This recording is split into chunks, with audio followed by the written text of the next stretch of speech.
Looks like Jupiter forgot to pack sunscreen.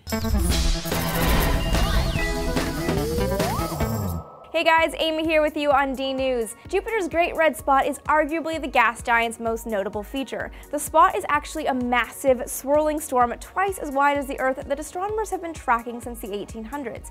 And even though it's shrinking to the tune of 580 miles per year, astronomers suspect eddies feeding into the storm are affecting its internal dynamics, turning it from an oval into a circle, but it's still going strong. That giant storm, as the name Great Red Spot would suggest, is also, well, red. But not because Jupiter's blushing. It's actually red because Jupiter has a bit of a sunburn.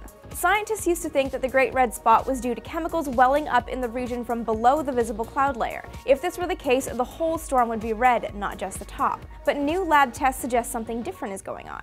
Jupiter's atmosphere is composed almost entirely of hydrogen and helium, with a few trace gases thrown in. Though these other gases only exist in a tiny percentage, their effects can be significant. Two of the trace gases in Jupiter's atmosphere are ammonia and acetylene.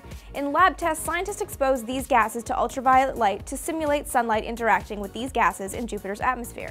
The experiment produced a reddish material.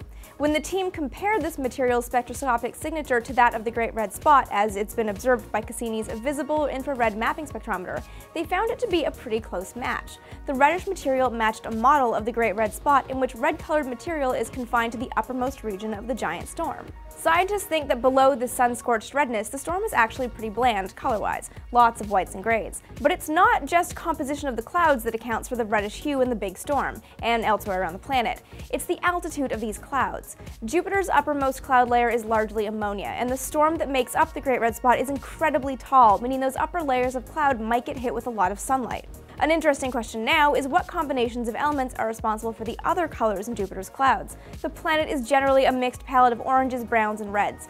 But other trace gases in Jupiter's atmosphere, like ammonium hydrosulfide, turn green when exposed to UV light in a lab. Don't you guys think the chemistry going on in Jupiter's clouds is just awesome? Let us know in the comments below, or you can catch me on Twitter as AST Vintage Space. And don't forget to subscribe for more D News every day of the week.